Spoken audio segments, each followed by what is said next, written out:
तो कैसे हो दोस्तों। आज हम जनगणना 2011 के वन लाइनर क्वेश्चन जो सभी कॉम्पिटिटिव एग्ज़ाम की दृष्टि से महत्वपूर्ण है, जो हर छोटे बड़े एग्ज़ाम में पूछे जाते हैं, तो आज हम ऐसे ही कुछ छोटे छोटे क्वेश्चन जो कभी भी पूछ लिए जाते हैं उनको देखेंगे। भारत की जो शुरुआत हुई थी वो 1872 में लॉर्ड मेयो के कार्यकाल में हुई थी। देश में नियमित जनगणना की जो शुरुआत थी वो 1881 में लॉर्ड रिपन के कार्यकाल में पूर्ण हुई थी। स्वतंत्र भारत की जो पहली जनगणना है वो 1951 में हुई थी। जनगणना का महान विभाजक वर्ष जिसे माना जाता है वो 1921 है। जनगणना का लघु विभाजक वर्ष जो है वो 1951 माना जाता है। जनगणना से संबंधित जो अनुच्छेद हैं वो 246वां है। जनगणना विषय है जिसको संविधान की अनुसूची 7वीं अनुसूची जो संघ सूची के अंतर्गत आती है में रखा गया है। जनगणना संघ सूची से मतलब जनगणना का जो कार्य होता है वो केंद्र सरकार ही करवाती है। जनगणना की अवधि प्रत्येक 10 वर्ष में एक बार की जाती है। ये 2011 में जनगणना हुई थी, अब 2021 में जनगणना होगी।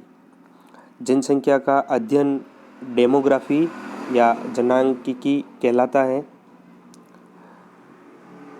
2011 की जनगणना का क्रम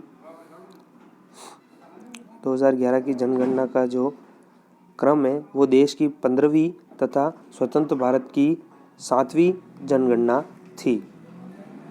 2011 की जनगणना का जो आदर्श वाक्य है वो था हमारी जनगणना हमारा भविष्य। जनगणना का जो शुभंकर है वो प्रगणक शिक्षिका थी। प्रथम जनगणना कमिश्नर जो थे वो थे W. प्लोडेन। स्वतंत्र भारत के प्रथम जनगणना आयुक्त जिनको बनाया गया था वो थे R. A. गोपालास्वामी और इनका कार्यकाल था 1949 से 1953 तक। 2011 के जनगणना आयुक्त C. चंद्रमौली थे। पहली बार जाति आधारित जनगणना 1931 में संपन्न हुई थी।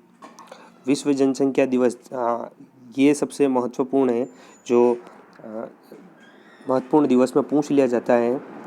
विश्व जनसंख्या दिवस 11 जुलाई को मनाते हैं हम। कुल जनसंख्या 2011 के अनुसार 121.08 करोड़ है। भारत में विश्व जनसंख्या का भाग 17.5% है। पुरुष जनसंख्या 62.32 करोड़ यानी कि 51.47% है। महिला जनसंख्या 58.75 करोड़ है यानी कि इसका प्रतिशत में देखा जाए तो 48.53% है। दशकीय या वार्षिक वृद्धि दर जो है वो 17.7% या 1.64% है। कुल साक्षरता दर जो 2011 के जनगणना के समय थी वो थी 73%। पुरुष साक्षरता दर जो थी वो थी 80.9%। महिला साक्षरता दर थी 64.6%। लिंगानुपात ये महत्वपूर्ण पूछ लिया जाता है 2011 की जनगणना के अनुसार, तो वो था 943 महिलाएं 1000 पुरुषों पर। शिशु लिंगानुपात 0 से 6 वर्ष के बच्चों को इनके अंतर्गत रखा जाता है, तो वो शिशु लिंगानुपात था 919। जनसंख्या घनत्व था 382 व्यक्ति प्रति वर्ग किलोमीटर। सर्वाधिक लिंगानुपात केरल में था 1084 यानी कि 1000 पुरुषों पर 1084 महिलाएं थी। और न्यूनतम लिंगानुपात जो था वो हरियाणा में था 879 महिलाएं थी।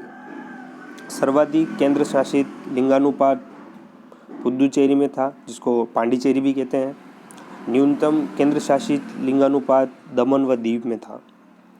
सर्वाधिक जनसंख्या घनत्व बिहार में। न्यूनतम जनसंख्या घनत्व अरुणाचल प्रदेश में।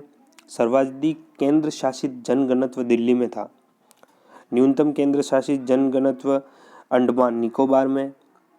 सर्वाधिक जनसंख्या उत्तर प्रदेश की थी और आज भी सबसे सर्वाधिक जनसंख्या उत्तर प्रदेश ही माना जाता है। न्यूनतम जो जनसंख्या थी वो सिक्किम में थी। सर्वाधिक केंद्र शासित जनसंख्या दिल्ली में। न्यूनतम केंद्र शासित जनसंख्या लक्षद्वीप में थी। एकमात्र राज्य जहां जनसंख्या घटी, बाकी हर जगह हर राज्य में जनसंख्या वृद्धि हुई थी, लेकिन सिर्फ एकमात्र ऐसा राज्य था नागालैंड जहां पर जनसंख्या घटी थी। सर्वाधिक साक्षरता केरल राज्य की 94% है और सबसे न्यूनतम साक्षरता दर मतलब कहीं की है तो वो है बिहार की।